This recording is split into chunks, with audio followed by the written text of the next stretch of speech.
Norway lost, and 100,000 people showed up to celebrate anyway. On July 11th, in Miami, Norway's World Cup run ended. England beat them 2-1 in extra time. Andreas Schjelderup had given Norway the lead in the 36th minute. Jude Bellingham equalized right before halftime, then scored the winner in extra time. Norway were out of the tournament. But getting to that quarterfinal was already history. It was Norway's first ever World Cup quarterfinal, their first World Cup appearance of any kind since 1998. 28 years without qualifying ended in a run that took them further than any Norwegian side ever had. 2 days later, on Monday, July 13th, the team flew home to Oslo. The squad touched down to a water cannon salute before the homecoming parade even began.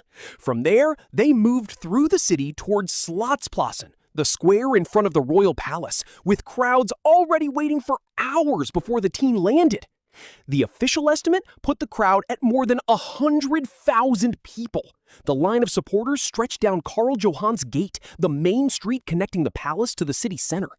That's not a small gathering for a team that didn't win the tournament. It's one of the biggest football celebrations in the country's history.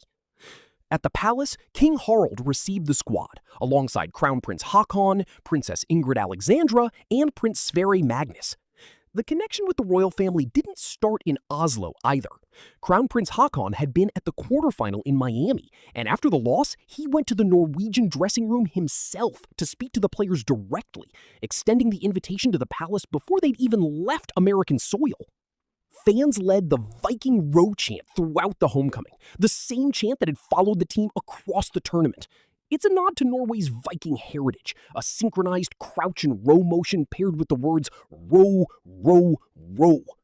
By the time Norway reached the quarterfinal, the chant had already spread well beyond Oslo, showing up in Times Square, on escalators in Boston, and outside Buckingham Palace ahead of the England match. Norway didn't win the World Cup.